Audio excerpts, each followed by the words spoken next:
बलूचिस्तान, पाकिस्तान, अफ़गानिस्तान और कश्मीर ये वो इलाके हैं जो सुर्खियों में अक्सर हमें दिखाई पड़ते हैं और हम इनके बारे में पढ़ते हैं। लेकिन जब भी इनके बारे में सुर्खियां होती हैं तब कोई अनहोनी इन इलाकों में हुई होती है। कभी इन इलाकों को एक साथ जोड़कर कोई जो कहानी है वो पढ़ी जाती है, या फिर इनके रिश्ते दूसरे या तीसरे इलाकों से जोड़कर जो है वो कहानियाँ जो हैं वो सामने आती हैं।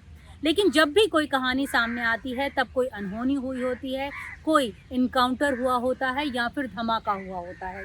जैसा अभी हाल फिलहाल में क्वेटा का जिक्र तब हुआ जब वहाँ पर रेलवे स्टेशन में धमाका हुआ और वहाँ पर 2 दर्जन से ज़्यादा लोग जो हैं वो मारे गए। पाकिस्तान का जिक्र जब भी होता है तो इंस्टेबिलिटी के कारण होता है कि वहाँ पर अस्थिरता कितनी जो है वो गहरी होती जा रही है, चाहे वो पॉलिटिकल हो या फिर इकोनॉमिक हो।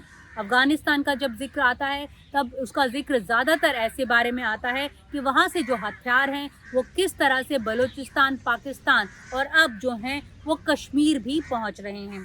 और जहाँ तक कश्मीर का सवाल है, हाल फिलहाल में जिस तरह से आतंक का रडार वहाँ पर बढ़ता जा रहा है, आतंक का ग्राफ बढ़ता जा रहा है, वो लगातार सुर्खियों में बना हुआ है।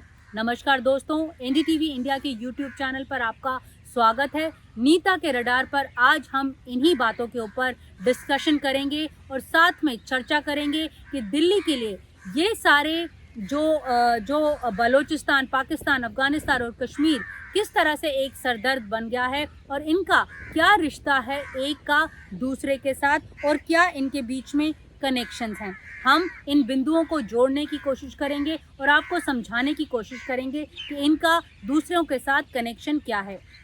सबसे पहले हम जिक्र कर लेते हैं कश्मीर का। कश्मीर में जिस तरह से आतंक का रडार बढ़ता जा रहा है वो एक चिंता की बात है।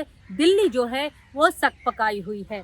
ऐसी रिपोर्ट्स जो हैं वो केंद्रीय गृह मंत्रालय तक भी पहुंच रही हैं कि नए एरियाज, चाहे वो डोडा हो, राजौरी हो, पुंछ हो, किश्तवाड़ हो, ये वो इलाके हैं जो अब आतंक के रडार में धीरे धीरे जो हैं वो बढ़ते जा रहे हैं। उनका जो एक ग्राफ है या फिर कहें उनकी जो जुरिस्डिक्शन है वो बढ़ती जा रही है।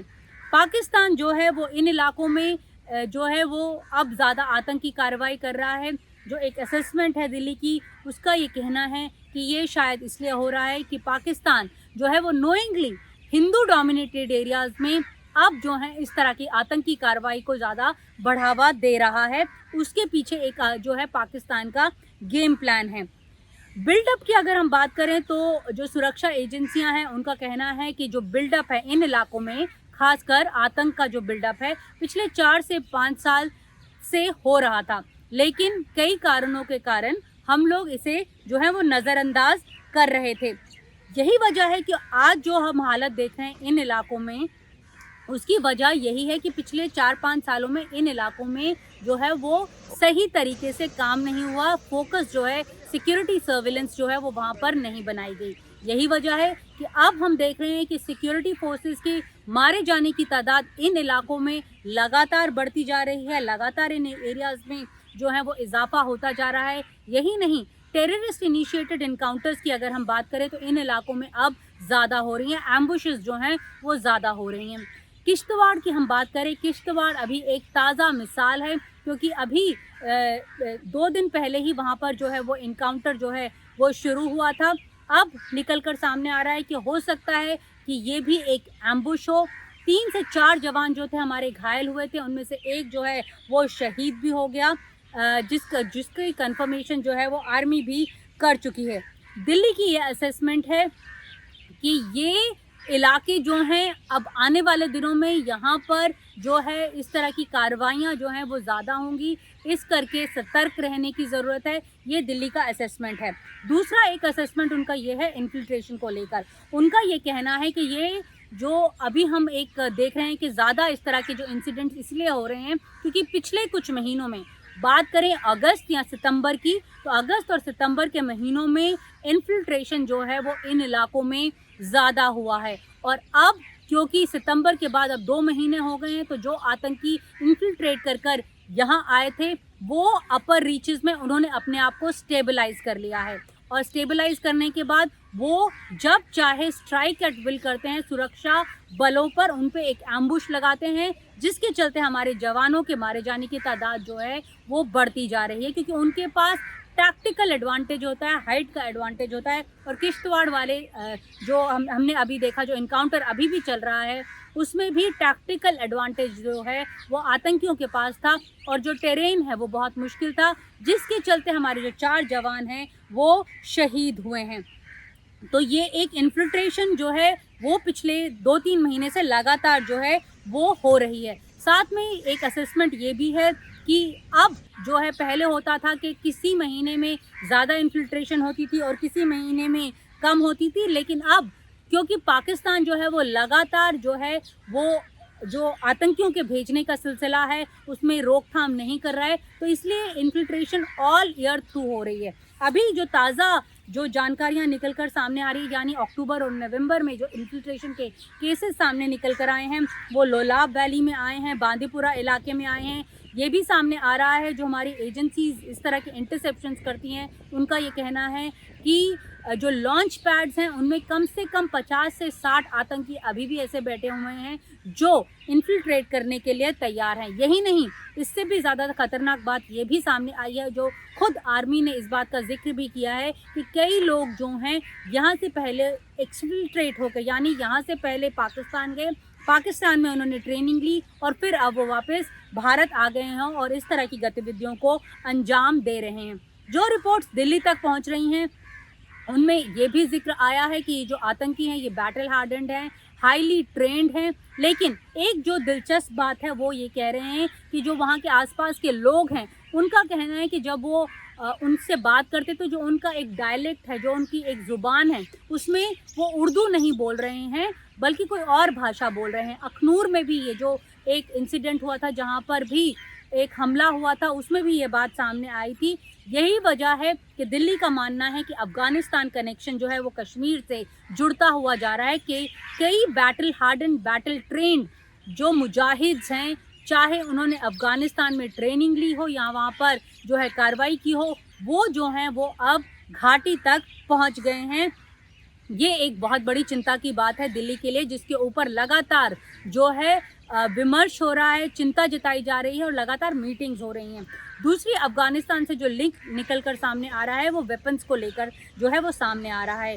जो हमारी एजेंसीज़ हैं उनका कहना है कि जब अमेरिका अफ़गानिस्तान से निकला था तब वो कई ऐसे वेपन्स जो है वो वहाँ पर छोड़ गया था, और अब वो जो वेपन्स हैं वो स्पिल ओवर हो रहे हैं। स्पिल ओवर बलूचिस्तान में हो रहे हैं, पाकिस्तान में हो रहे हैं, और कुछ जो हैं वो कश्मीर तक भी आ गए हैं।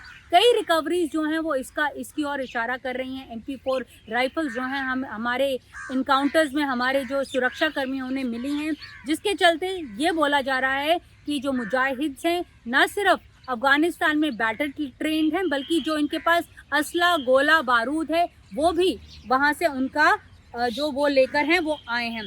साथ में जो एक और जो रिपोर्ट्स निकल कर सामने आई हैं उसमें ये सामने जिक्र आ रहा है कि जो एक हिस्टोरिकली है, जो कश्मीर है वो हमेशा से एक जो है वो फॉल्ट लाइन रहा है, और जो पाकिस्तान है वो लगातार यहाँ पर अपनी कार्रवाई को इजाफा देता जा रहा है।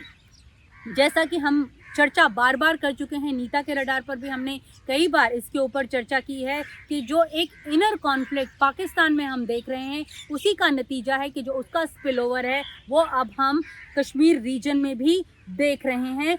और इसके पीछे मंशा क्या है जो है पाकिस्तान की। जो लोग इसके ऊपर स्टडी करते हैं उन लोगों का कहना है कि पाकिस्तान नहीं चाहता कि स्टेबिलिटी जो है वो भारत में आए, क्योंकि जिस तरह से इंस्टेबिलिटी पाकिस्तान में है वही चाहता है कि इस तरह की जो इंस्टेबिलिटी है वो इस रीजन में भी रहे, खास करके कश्मीर रीजन में भी रहे।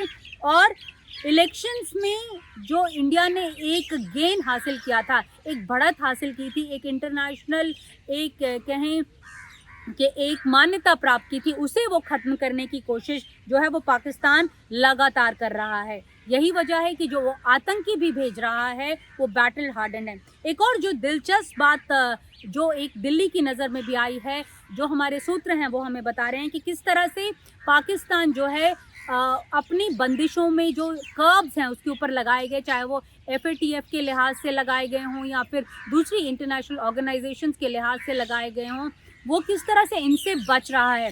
वो लश्कर और जैश का जिक्र अब सामने नहीं करता है। अब जब भी कोई आतंकी वारदात कश्मीर में होती है तब नाम सामने आता है टीआरएफ का या फिर कहें पीएएफएफ का। टीआरएफ यानी द रेजिस्टेंस फ्रंट और पीएएफएफ यानी पीपल्स एंटी फासिस्ट फ्रंट। अब ये कहानी ये है, दिल्ली के मुताबिक ये जो ऑर्गेनाइजेशंस हैं, पाकिस्तान जानबूझ के इनमें टेरर का नाम जो है, आतंक का नाम जो है वो नहीं यूज़ कर रहा है, बल्कि वो सेकुलर शब्दों का इस्तेमाल ज़्यादा कर रहा है ताकि इंटरनेशनल ट्रैक्शन हो। जब भी कोई आतंकी वारदात हो तब सामने आए कि जो रेजिस्टेंस फ्रंट है उसने ये कार्रवाई की है, जो पीपल्स एंटी फासिस्ट फ्रंट है उसने ये कार्रवाई की है। हालांकि दिल्ली का मानना है कि ये लोग फ्रंट ऑर्गेनाइजेशंस ही हैं, लश्कर और जैश के जो कार्रवाई जो हैं वो कर रहे हैं। दूसरी तरफ एक आंकलन ये भी है, जो हमारा केंद्रीय गृह मंत्रालय उसका ये आंकलन है कि हमेशा हर साल जो पाकिस्तान है वो कुछ आतंकी जो हैं वो भारत की ओर पुश करता है और वही कार्रवाई जो है वो अभी फ़िलहाल उसकी चल रही है, जो आर्म कार्डर्स को वो पुश करने की कोशिश कर रहा है। और ये कार्रवाई जो है वो आने वाले दिनों में थमती हुई नज़र नहीं आ रही है। यही वजह है कि केंद्रीय गृह मंत्री ने भी लगातार जो हैं संवाद में भी और वैसे भी जो भी नोट्स होम मिनिस्ट्री के डिफरेंट एजेंसीज़ को जाते हैं उनको यही बोला जा रहा है कि ये बेशक से कंटिन्यूस बैटल है, लेकिन आपको मैनेज और कंटेन करने की ज़रूरत है इन आतंकियों को, और साथ में अपना डैमेज जो है उसे मिनिमाइज़ करने की ज़रूरत है। तो ये दिल्ली की ये एक पॉलिसी है कि आप मैनेज कीजिए, कंटेन कीजिए, मैनेज कीजिए कि उन इलाकों में जो बेशक से वो बहुत जो इलाके हैं वो बहुत ही वहाँ पे आसानी से जो है फ़ौज की मूवमेंट नहीं हो सकती, लेकिन उसमें डैमेज जो है वो कंटेन कीजिए और इसे मिनिमम कीजिए, और जो सिक्योरिटी फोर्सेस की रेशियो जो बढ़ती जा रही है एज़ कम्पेयर टू टेररिस्ट उसे भी कम करने की कोशिश कीजिए। दूसरी तरफ पॉलिटिकली भी इस जो ये मसला है उसके भी बहुत सारे मायने हैं। आंकलन ये है भारत सरकार का कि पाकिस्तान जो है वो एक दरार पैदा करने की कोशिश कर रहा है जम्मू कश्मीर की चुनी हुई सरकार और केंद्र के बीच में। यही वजह है कि वो इस तरह के आतंक पर ज़्यादा जो है वो कार्रवाई कर रहा है और ज़्यादा से ज़्यादा आतंकियों को भेजने की कोशिश कर रहा है ताकि एलिनेट किया जा सके यूटी प्रशासन को और साथ में केंद्र प्रशासन को।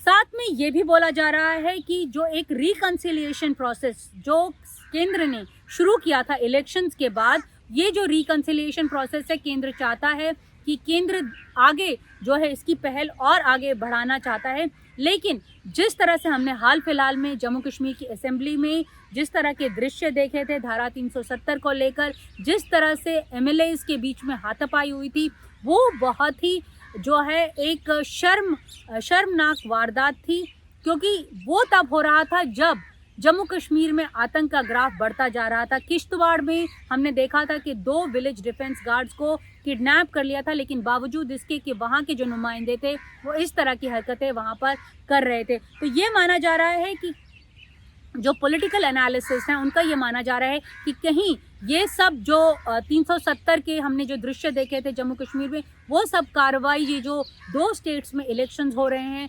झारखंड और महाराष्ट्र, उसके लिए तो नहीं किए जा रहे हैं। 370 को क्या कुछ पार्टियां प्रोपेगेंडा के रूप में जो है वो इस्तेमाल कर रही हैं, और अगर कर रही हैं तो ये सही बात नहीं है, क्योंकि हमने जम्मू कश्मीर के इतिहास में देखा है कि 1987 में भी जब इलेक्शंस हुए थे लेकिन कुछ समय बाद वो डिस्क्रेडिट हो गए थे। तो क्या बार बार टारगेट करके वहाँ के लोगों को, वहाँ के आवाम को, वहाँ की पॉलिटिकल पार्टीज़ को, अगर केंद्र हो या केंद्र द्वारा जो उनकी जो पॉलिटिकल पार्टीज़ हों या फिर इनके नुमाइंदे हों, अगर इस तरह से टारगेट करते रहेंगे तो क्या इसकी वजह से वहाँ का आवाम और ज़्यादा तो कहीं एलिनेट नहीं होगा? इसे लेकर एक चिंता जो है वो पॉलिटिकल एस्टैब्लिशमेंट में भी है। हालांकि अब सबका ये कहना है, क्योंकि दिल्ली में अब शीतकालीन सत्र जो है वो शुरू होने वाला है, नवंबर के आखिरी दिनों में यहाँ पर जो शीतकालीन सत्र है वो शुरू होगा।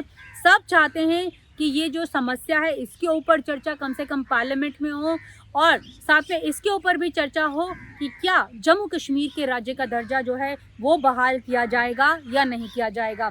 और दोनों केंद्र और यूटी प्रशासन को मिलकर काम करना चाहिए ताकि जो वहाँ का आवाम जो इस बार इतना बढ़ चढ़ कर जो वोट देने आया है उसका भरोसा केंद्र पर भी जो है हो सके और साथ में वहाँ के प्रशासन के ऊपर भी हो सके। तो आज नीता के अराडार पर इतना ही दोस्तों। नमस्कार, शुक्रिया।